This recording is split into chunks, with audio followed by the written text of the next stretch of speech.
Hello, ನಮಸ್ಕಾರ ಎಲ್ರಿಗೂ. ನಮ್ಮ ಸುಟ್ಕೇಸ್ ಸ್ಟೋರೀಸ್‌ಗೆ ಮತ್ತೊಮ್ಮೆ ಸ್ವಾಗತ. ನಾವಿವತ್ತು ಎಲ್ಲಿದ್ದೀವಿ ಅಂದರೆ ಗೋವಿಂದನಹಳ್ಳಿಯಲ್ಲಿದ್ದೀವಿ.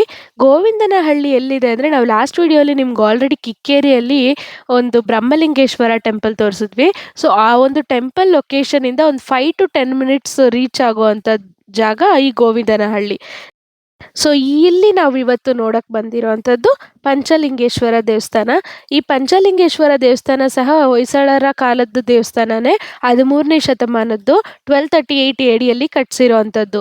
ಸೊ, ಈ ಒಂದು ದೇವಸ್ಥಾನ ಕಟ್ಸಿರೋಂಥದ್ದು ಕೂಡ ನಮ್ಮ ಹೊಸಹೊಳಲು ಅಲ್ಲಿ ಲಕ್ಷ್ಮೀನಾರಾಯಣ ಟೆಂಪಲ್ ಕಟ್ಸಿದ್ದಾಗ ಇದ್ರಲ್ವಾ ರಾಜರು ವೀರ ಸೋಮೇಶ್ವರ, ಅವರ ಆಳ್ವಿಕೆಯಲ್ಲೇ ಕಟ್ಸಿರೋಂಥದ್ದು. ಬಟ್ ಇದನ್ನ ಕಟ್ಸಿರೋಂಥದ್ದು ಬಂದು ಗೋವಿಂದರಾಜು ಅನ್ನೋರು. ಇ ಇದನ್ನ ರೀಸೆಂಟಾಗಿ ನಾವು ಇವಾಗ ಏನು ನೋಡ್ತಿದ್ದೀವಲ್ಲ, ಹೋಗೋದಕ್ಕೆ ರೋಡು ಈ ಥರ ಏನೂ ಇರ್ಲಿಲ್ವಂತೆ.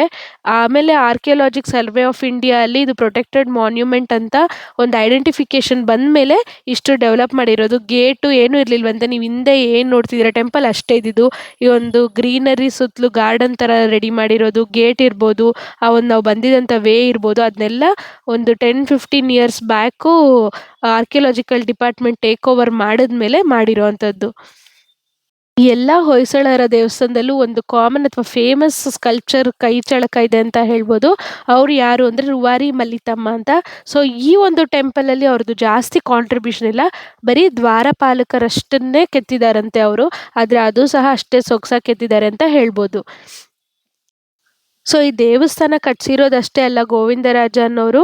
ಅವರು ಇದನ್ನ ಫೋರ್ಟಿಫೈ ಅಂದರೆ ಕೋಟೆ ರೀತಿ ನಿರ್ಮಾಣ ಸಹ ಮಾಡಿದ್ರಂತೆ.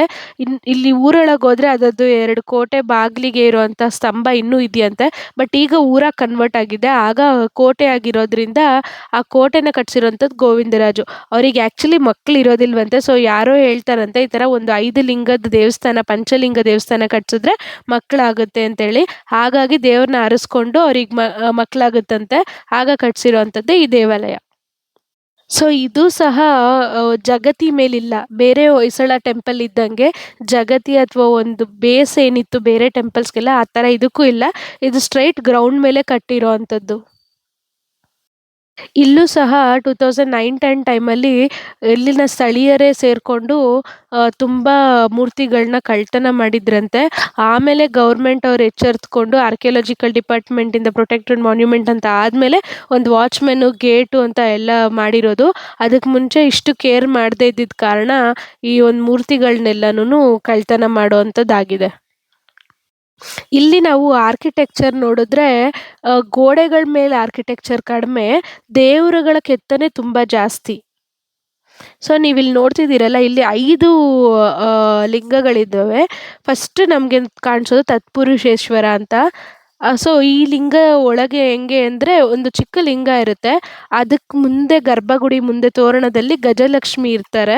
ಗಜಲಕ್ಷ್ಮಿ ಆದ ನಂತರ ಅದ್ರ ಪಕ್ಕದಲ್ಲಿ ಆ ಕಡೆ ಒಂದು, ಈ ಕಡೆ ಒಂದು ದ್ವಾರಪಾಲಕಿಯರಿರ್ತಾರೆ. ದ್ವಾರಪಾಲಕಗಳಾದ್ಮೇಲೆ ಮುಂದೆ ಬಂದರೆ ಇನ್ನೊಂದು ತೋರಣದಲ್ಲಿ ಶಿವ ಪಾರ್ವತಿಯರಿರ್ತಾರೆ. ಹಾಗೂ ಆ ಕಡೆ, ಈ ಕಡೆ ಮತ್ತೆ ಇನ್ನೊಂದು ದ್ವಾರಪಾಲಕರಿರ್ತಾರೆ. ಮತ್ತೆ ದ್ವಾರಪಾಲಕರ ಪಕ್ಕದಲ್ಲಿ ಒಂದು ಕಡೆ ಗಣೇಶ, ಇನ್ನೊಂದು ಕಡೆ ಷಣ್ಮುಖ, ಇನ್ನೊಂದು ಕಡೆ ನಮ್ಮ ಮಹಿಷಾಸುರ ಮರ್ದಿನಿ ಇರ್ಬೋದು, ನಾಗರ ಕಲ್ಲಿರ್ಬೋದು, ಸಪ್ತ ಮಾತೃಕೆಯರಿರ್ಬೋದು. ಆಮೇಲೆ ಅದರ ದೇವರ ಒಂದು ಎದುರುಗಡೆ ನಂದಿ ಸಹ ಇರುತ್ತೆ. ಪ್ರತಿಯೊಂದು ಲಿಂಗಕ್ಕೂ ಇಲ್ಲಿ ಈ ಥರ ಒಂದೊಂದು ಲಿಂಗಕ್ಕೆ ಒಂದೊಂದು, ಅಂದರೆ ಈ ಒಂದು ಗರ್ಭಗುಡಿ ಸಹ ಅಷ್ಟೇ. ಗೋಪುರ ಮೇಲೆ ನೀವು ನೋಡಿದ್ರೆ ಒಂದೊಂದು ಗರ್ಭಗುಡಿ ಅಥವಾ ಒಂದೊಂದು ಲಿಂಗಕ್ಕೆ ಒಂದೊಂದು ಗೋಪುರ ಇದೆ. ಇಲ್ಲಿ ಒಂದು ಕಡೆ ಹೇಗಿದೆಯೋ ಇದು ಒಂದೇ ಟೆಂಪಲಲ್ಲಿ 5 ಲಿಂಗ ಇದ್ರೂ ಸಹ 5 ಲಿಂಗಕ್ಕೆ ಸಪ್ರೇಟಾಗಿ ಇದೆಷ್ಟು ಕೆತ್ತನೆ ಮಾಡಿದ್ದಾರೆ. 5 ಗೋಪುರಗಳು, 5 ಗಜಲಕ್ಷ್ಮಿ ತೋರಣಗಳು, 5 ಶಿವಪಾರ್ವತಿ ತೋರಣಗಳು, 5 ದ್ವಾರಪಾಲಕರು, 5 ಗಣೇಶ, 5 ಷಣ್ಮುಖ, 5 ಮಹಿಷಾಸುರ ಮರ್ದಿನಿ, 5 ನಂದಿ, 5 ಸಪ್ತಮಾತೃಕೆಯರು, ಈ ಥರ ಎಲ್ಲಾನು 5 ಇದೆ ಇಲ್ಲಿ. ಸೊ, ಇದು ಒಂದೇ ದೇವಸ್ಥಾನದಲ್ಲಾಗಿದ್ರೂ ಸಹ ಪ್ರತಿಯೊಂದಕ್ಕೂ ಸಪ್ರೇಟಾಗಿ ಒಂದು ದೇವಸ್ಥಾನ ಮಾತ್ರ ಇದ್ರೆ ಹೇಗಿರುತ್ತೋ ಅಷ್ಟು ಚೆನ್ನಾಗಿ ಬಿಲ್ಟ್ ಮಾಡಿದ್ದಾರೆ. ಈ ರೀತಿ 5 ಲಿಂಗಗಳು ಸೇಮ್ ಲೈನಲ್ಲಿ ಈಸ್ಟ್ ಫೇಸಿಂಗು ಒಂದೇ ದೇವಸ್ಥಾನದ ಒಳಗಿರೋಂಥದ್ದು. ಪಂಚಲಿಂಗೇಶ್ವರ ದೇವಸ್ಥಾನಗಳು ಎಷ್ಟೊಂದಿದೆ, ಆದರೆ ಈ ಥರ ಇರೋದು ಇದೊಂದೇ ಅಂತೆ. ಸೊ ಇದರಲ್ಲಿ ಆರ್ಕಿಟೆಕ್ಚರ್ ಜೊತೆಗೆ ರೇರ್ನೆಸ್ ಅನ್ನೋ ಒಂದು ಸ್ಪೆಷಾಲಿಟಿ ಸಹ ಆ್ಯಡ್ ಆಗುತ್ತೆ. ಇದರಲ್ಲಿ ಏನು ಅಂದರೆ 3 ನಂದಿ ದೇವಸ್ಥಾನದೊಳಗಿದೆ. 2 ನಂದಿಯದು ಒಂದು ಮಂಟಪ ಇರುತ್ತಲ್ವಾ ಬೇರೆ ಹೊಯ್ಸಳ ಟೆಂಪಲಲ್ಲಿ, ಆ ಥರ ಆಚೆ ಕೊಟ್ಟಿದ್ದಾರೆ 2 ನಂದಿ. ಮೂಡೋದ್ಮೇಲೆ ಈಶಾನ್ಯ ದಿಕ್ಕಂಬಳಿಗೆ ಈಶಾನೇಶ್ವರ ಅಂತ ಹೆಸರಿಟ್ಟು ಪಂಚಕುಟ ಅಂದ್ಬಿಟ್ಟು ಪಂಚಲಿಂಗೇಶ್ವರ ಅಂತ ಹೆಸರಿಟ್ಟ. ಈ ಊರಿಗೂ ಅಷ್ಟೇ ಗೋವಿಂದ ರಾಜನಂತೆ ಗೋವಿಂದನಹಳ್ಳಿ ಅಂತ ಹೆಸರು ನಿಲ್ಲಿಸ್ತಾನೆ. ನಾರಾಯಣಿಗೆ ದಕ್ಷಿಣ ಕೊಡ್ತಾ ಇರೋದು ಚಿನ್ನದ ಪದಕ. ಮತ್ತೆ ಇದು ಗೋವುಗಳು ಹಸುಗಳ ಕರುಗಳು ಬಿಟ್ಟು ಮೇಯ್ತಾರಂತೆ. ಹಿಂದೆ ಸುತ್ತ ಕೋಟೆ ಇದೆ ಸ್ವಲ್ಪ.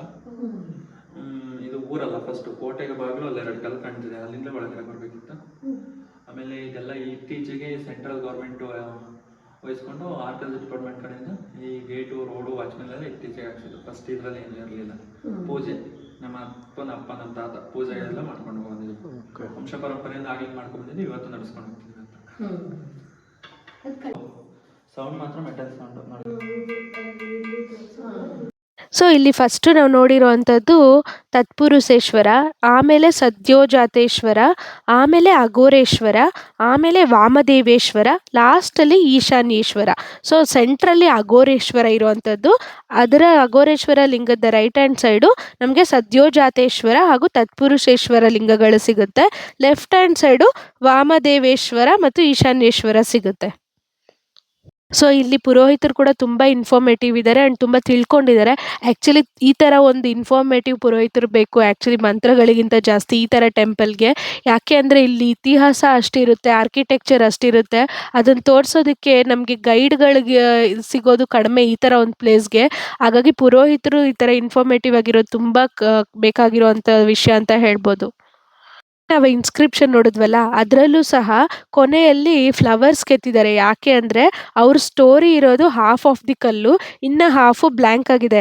ಸೊ ಏನಾದರೂ ಅದಕ್ಕೆ ಆ್ಯಡ್ ಮಾಡಬಾರ್ದು, ಫೇಕ್ ಸ್ಟೋರೀಸ್ ಆಗಿರ್ಬೋದು, ಏನಾದರೂ ಅವ್ರು ಮಾಡದಿರೋ ಅಂಥದ್ದು ಇನ್ಯಾರಾದರೂ ಬಂದು ಆ್ಯಡ್ ಮಾಡಬಾರ್ದು ಅಂತೇಳಿ ಅಲ್ಲಿಗೆ ಮುಗೀತು ಅವ್ರು ಹೇಳಿರೋ ಅಂಥದ್ದು ಅಂತ ತಿಳಿಸೋದಕ್ಕೆ ಒಂದು ಫ್ಲವರ್ಸ್ ಥರ ಕೆತ್ತಿದ್ದಾರೆ. ಸೊ ದಟ್ ಇನ್ನೇನೋ ಕೆತ್ತಿದ್ರು ಅದಾದಮೇಲೆ ಬರುತ್ತೆ, ಸೊ ಗೊತ್ತಾಗುತ್ತೆ ಅಲ್ಲಿಗೆ ಅವರು ಮುಗಿಸಿದ್ರು ಅಂತೇಳಿ. ಸೊ ಅಷ್ಟು ಟೆಕ್ನಾಲಜಿ, ಅಷ್ಟು ಐಡಿಯಾ ಅವರು ಆ ಕಾಲಕ್ಕೆ ಉಪಯೋಗಿಸಿದ್ದಾರೆ ಅಂದರೆ ಅವರೆಷ್ಟು ಬುದ್ಧಿವಂತರಿದ್ದರು ಅಂತ ನಾವು ಯೋಚನೆ ಮಾಡಬೇಕು. ಆ್ಯಂಡ್ ಈ 5 ಲಿಂಗಗಳು 5 ಬೆರಳು ಥರ ಇರುತ್ತವೆ ಅಂತೆ. ಸೊ ಲಾಸ್ಟ್ ಬೆರಳು ನಮ್ಮದು ಹೆಂಗೆ ಸಣ್ಣಕ್ಕೆ ಇರುತ್ತೋ ಹಾಗೇ ಇರುತ್ತೆ ಲಾಸ್ಟ್ ಈಶಾನ್ಯೇಶ್ವರ ಲಿಂಗ ಸಹ. ನಾವು ಲಾಸ್ಟ್ 2 ವಿಡಿಯೋಸಲ್ಲಿ ತೋರಿಸಿರೋ ಟೆಂಪಲ್ಸ್ ಇರ್ಬೋದು ಮತ್ತು ಈ ಟೆಂಪಲ್ ಇರ್ಬೋದು, ಎಲ್ಲ ಪುರೋಹಿತರ ನಂಬರು ಗೇಟಲ್ಲೇ ಡಿಸ್ಪ್ಲೇ ಆಗಿರುತ್ತೆ. ಸೊ ದಟ್ ಯಾರೋ ದೂರದಿಂದ ಬಂದ್ರೂ ಅವರು ಎನ್ಕರೇಜ್ ಮಾಡ್ತಾರೆ ಟೆಂಪಲ್ ನೋಡಲಿ ಅಂತ. ಯಾಕಂದರೆ ಫುಟ್ಫಾಲ್ಸ್ ಕಮ್ಮಿ ಇರೋದ್ರಿಂದ ಅದನ್ನ ಎನ್ಕರೇಜ್ ಮಾಡ್ತಾರೆ ಇಲ್ಲಿ. ಇಲ್ಲೂ ಸಹ ಅಷ್ಟೇ, ನಾವು ಬಂದಿರೋ ಟೈಮಿಗೆ ಟೆಂಪಲ್ ಕ್ಲೋಸ್ ಇತ್ತು, ಬಟ್ ಕಾಲ್ ಮಾಡಿದ್ದಕ್ಕೆ ಪಾಪ ಅವ್ರು ಬಂದು ಟೆಂಪಲ್ ಎಲ್ಲ ತೆಗೆದು ಎಕ್ಸ್ಪ್ಲೇನ್ ಸಹ ಮಾಡಿ ತೋರಿಸಿದ್ದು ತುಂಬ ಖುಷಿಯಾಯಿತು. ಈ ಟೆಂಪಲಲ್ಲಿ ಏನಂದರೆ ನೀವು ಸೆಂಟ್ರಲ್ಲಿ ಒಂದು 2 ಪಿಲ್ಲರ್ಸ್ ನೋಡ್ಬೋದು, ಅದು 2 ಮಾತ್ರ ಬೇರೆ ಥರ ಇದೆ. ಯಾಕೆ ಅಂದರೆ ಇದು ಸ್ವಲ್ಪ ರೂನ್ ಆಗೋ ರೀತಿ ಇತ್ತು ಅಂತ ಆ ಒಂದು 2 ಪಿಲ್ಲರ್ನ ತೆಗೆದು ಮತ್ತೆ ರೀಪ್ಲೇಸ್ ಮಾಡಿರೋವಂಥದ್ದು. ಆದರೂ ಇಷ್ಟು ಸಾವಿರಾರು ವರ್ಷದ ಟೆಂಪಲ್ಸ್ಗಳು ಉಳಿಸ್ಕೊಂಡು ಬರೋದೇ ಒಂದು ಸಾಹಸ ಅಂತ ಹೇಳ್ಬೋದು. ಅದರಲ್ಲಿ ಒಂದು pillar replacement is very minute ಅಂತ ಹೇಳ್ಬೋದು. ಆ್ಯಂಡ್ ಇಲ್ಲಿ ಏನು ಅಂದರೆ ಲಾಸ್ಟ್ ಲಿಂಗ ತೋರಿಸಿದ್ವಲ್ಲ ನಿಮಗೆ ಈಶಾನ್ಯೇಶ್ವರ ಅಂತ, ಆ ಒಂದು ಲಿಂಗದ್ದು ಏನು ಒಂದು ಸ್ಪೆಷಾಲಿಟಿ ಅಂದರೆ ನಮಗೆ ಈ ಸಂಕ್ರಾಂತಿ ಟೈಮಲ್ಲಿ ಫಸ್ಟ್ ಸನ್ರೈಸ್ ಬೀಳುತ್ತಲ್ಲ, ಆ ಫಸ್ಟ್ ಸನ್ರೈಸ್ ಬೀಳೋದು ಈ ಲಿಂಗದ ಮೇಲೆ ಬೀಳುತ್ತಂತೆ. ಈ ಲಿಂಗಕ್ಕೆ ರಿಫ್ಲೆಕ್ಟ್ ಆಗಿ ವಾಪಸ್ ಆಚೆ ಹೋಗುತ್ತಂತೆ. ಅಂದರೆ ಅದು ಒಂಥರ ಸೂರ್ಯ ದೇವರು ಶಿವನ್ನ ಕೇಳ್ಕೊಳ್ಳೋದು, ನಿಮ್ಮ ಪರ್ಮಿಷನ್ ಕೊಡಿ ಜಗತ್ತಿಗೆ ಬೆಳಕು ಕೊಡೋದಕ್ಕೆ ಅಂತ. ಆ ರೀತಿ ಒಂದು ಅದ್ಭುತ ನೋಡ್ಬೋದು. ಹಾಗೆ ಕೊನೆ ಕಾರ್ತಿಕ ಸೋಮವಾರ ಮತ್ತು ಸಂಕ್ರಾಂತಿ ಆವಾಗ ಇಲ್ಲಿ ಜಾತ್ರೆ ಸಹ ನಡೆಯುತ್ತಂತೆ. ತುಂಬ ಚೆನ್ನಾಗಿರುತ್ತೆ, ಒಂದ್ಸರಿ ವಿಸಿಟ್ ಮಾಡಿ ಅಂತ ಹೇಳಿದ್ರು. ಸೊ ನೀವು ಯಾರಾದರೂ ಆ ಕಡೆ ಆ ಟೈಮಲ್ಲಿ ಹೋಗೋದಿದ್ರೆ ಖಂಡಿತ ಇಲ್ಲಿ ವಿಸಿಟ್ ಮಾಡಿ ಅಂತ ಹೇಳ್ಬೋದು. ಮತ್ತು ಈ ಲೈನ್ ಪಿಲ್ಲರ್ಸ್ದು ನೋಡ್ತಾ ಇದ್ದರೆ ನನಗಂತೂ ಮೈಸೂರು ಪ್ಯಾಲೇಸ್ದು ಪಿಲ್ಲರ್ಸೇ ನೆನಪಾಗುತ್ತೆ. ಆ ಒಂದು ಅರಮನೆ ಒಳಗಿರುವಂಥದ್ದು ಅಷ್ಟು ಚೆನ್ನಾಗಿದೆ ಅದರದ್ದು ವಿಸಿಬಿಲಿಟಿ ಇಲ್ಲಿ.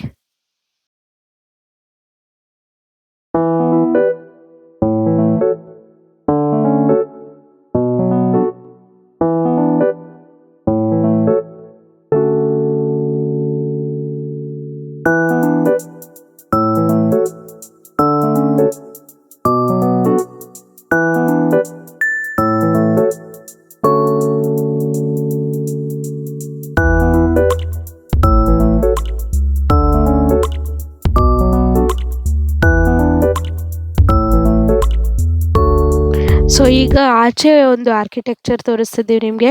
ಸೊ ಈ ಒಂದು ಹೊಯ್ಸಳರ ಕಾಲದ ಇನ್ನೊಂದೇನು ಅಂದರೆ ವೆಂಟಿಲೇಷನ್ ತುಂಬ ಚೆನ್ನಾಗಿ ಮಾಡಿದ್ದಾರೆ. ಈ ಥರ ನೀವು ಅಲ್ಲಿ ನೋಡಿದ್ರಲ್ಲ ಕಿಟಕಿದು ಡಿಸೈನ್ ಮಾಡಿ ಕ್ಲೀನಾಗಿ ಬೆಳಕು ಒಳಗೆ ಬೀಳೋ ಹಂಗೆ ಮಾಡಿದ್ದಾರೆ. ಅದು ತುಂಬ ಚೆನ್ನಾಗಿದೆ ಅಂತ ಹೇಳ್ಬೋದು. ಮತ್ತು ಮಳೆ ನೀರಿಂದು ಸಹ ಅಷ್ಟೇ, ಮೇಲೆ ರೂಫು ಸ್ವಲ್ಪ ಮುಂದೆ ಬಂದು ಬರೋದ್ರಿಂದ ಆ ಒಂದು ಗೋಡೆಗಳ ಮೇಲೆ ಇರೋಂಥ ಒಂದು ಕೆತ್ತನೆ ಅಥವಾ ಆರ್ಕಿಟೆಕ್ಚರ್ ಅಂತ ನಾವೇನು ಹೇಳ್ತೀವಿ ಅದನ್ನು ಕಾಪಾಡ್ಕೊಂಡು ಬಂದಿದೆ, ಮಳೆ ನೀರಿಂದ ಹಾಳಾಗದಿರೋ ಹಂಗೆ.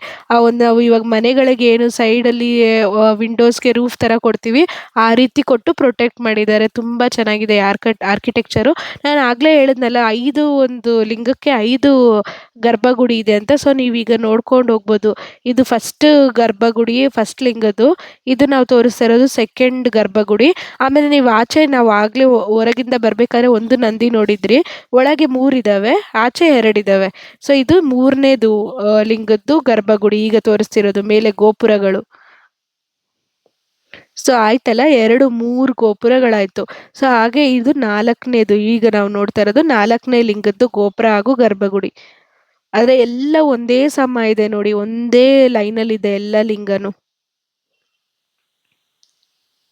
ಇನ್ನು ಕಡೆಯದಾಗಿ 5ನೇದು ನಾವು ನೋಡಿರುವಂಥದ್ದು. ಆ್ಯಂಡ್ ಆಚೆನೂ ಅಷ್ಟೇ ಆರ್ಕಿಟೆಕ್ಚರ್ ಅಷ್ಟು ಏನು ಮಾಡಿಲ್ಲ ಅನ್ನೋಂಗಿಲ್ಲ. ಬಟ್ ನಾವು ಬೇರೆ ಇದಕ್ಕೆ ಕಂಪೇರ್ ಮಾಡ್ಕೊಂಡ್ರೆ ಆ ಬಾರ್ಡರ್ ಲೈನ್ಸ್ ಏನಿತ್ತು ಅದೆಲ್ಲ ಇದೆ. ಆ್ಯಂಡ್ ಸ್ವಲ್ಪ ಅನ್‌ಕಂಪ್ಲೀಟೆಡ್ ವರ್ಕ್ ಇದೆ ಇಲ್ಲೂನು. ಆದರೆ ನಾವು ಇಷ್ಟು ಟೆಂಪಲ್ಸ್ ತೋರಿಸಿರೋದ್ರಲ್ಲಿ ಈ ಟೆಂಪಲು ಒಂಥರ ರೇರ್ ಅಂತ ಹೇಳ್ಬೋದು ಆರ್ಕಿಟೆಕ್ಚರ್ ವೈಸ್‌ಗಿಂತನೂ. ಆಮೇಲೆ ಇದು ಸಹ ಸುಖನಾಸಿ ಗೋಪುರ. ಆಗಲೇ ನಾನು ನಿಮ್ಗೆ ಹೇಳಿದ್ನಲ್ಲ ಲಾಸ್ಟ್ 2 ಟೆಂಪಲ್ಸ್‌ದು, ಅವು ಸಹ ಅದೇ ಥರ ಗೋಪುರನೇ ಇರುತ್ತೆ. ಇದಕ್ಕೂ ಸಹ ಅದೇ ಥರ ಗೋಪುರ ಇದೆ. D1 ಟೆಂಪಲಲ್ಲಿ ಮೈನ್ಯೂಟ್ ಡೀಟೇಲ್ಸ್‌ಗೆ ತುಂಬ ಗಮನ ಕೊಡಬೇಕು. ಯಾಕಂದರೆ ನಾವು ಒಳಗೆ ನೋಡಿರೋವಂಥದ್ದು ನಿಮಗೆ ಎಷ್ಟು ಕ್ಯಾಮ್ರಾಗೆ ಕಾಣಿಸಿದೆಯೋ ಇಲ್ವೋ ಗೊತ್ತಿಲ್ಲ. ಬಟ್ ಒಳಗೆ ನೋಡಿದ್ರೆ ತುಂಬ ಮೈನ್ಯೂಟ್ ಡೀಟೇಲ್ಸ್ ಇದೆ. ಆ ಶಿವ ಪಾರ್ವತಿ ಇದೆಯಲ್ಲ, ಅದ್ರ ಕೆಳಗೆ ಚಿಕ್ಕದು ಗಣೇಶ ಷಣ್ಮುಖ ಇದೆ ಅದ್ರ ಪಕ್ಕ. ಸೊ ಫುಲ್ಲು ಮಕ್ಕಳು ಸಮೇತ ಇರುವಂಥ ಶಿವ ಪಾರ್ವತಿ ಅದು. ಆದರೆ ನಮ್ಗೆ ಟಕ್ ಅಂತ ನೋಡಿದಾಗ ಅದು ಬರೀ ಶಿವ ಪಾರ್ವತಿ ಅಷ್ಟೇ ಅನಿಸುತ್ತೆ. ಗಮನಿಸೋ ಅಂಥದ್ದು ತುಂಬ ಇದೆ ಈ ಒಂದು ಟೆಂಪಲಲ್ಲಿ. ಈ ವಿಡಿಯೋ ನಿಮ್ಗೆ ಇಷ್ಟ ಆಗಿದ್ರೆ ಲೈಕ್ ಮಾಡಿ, ಶೇರ್ ಮಾಡಿ, ಸಬ್ಸ್ಕ್ರೈಬ್ ಮಾಡಿ. Thank you for watching us.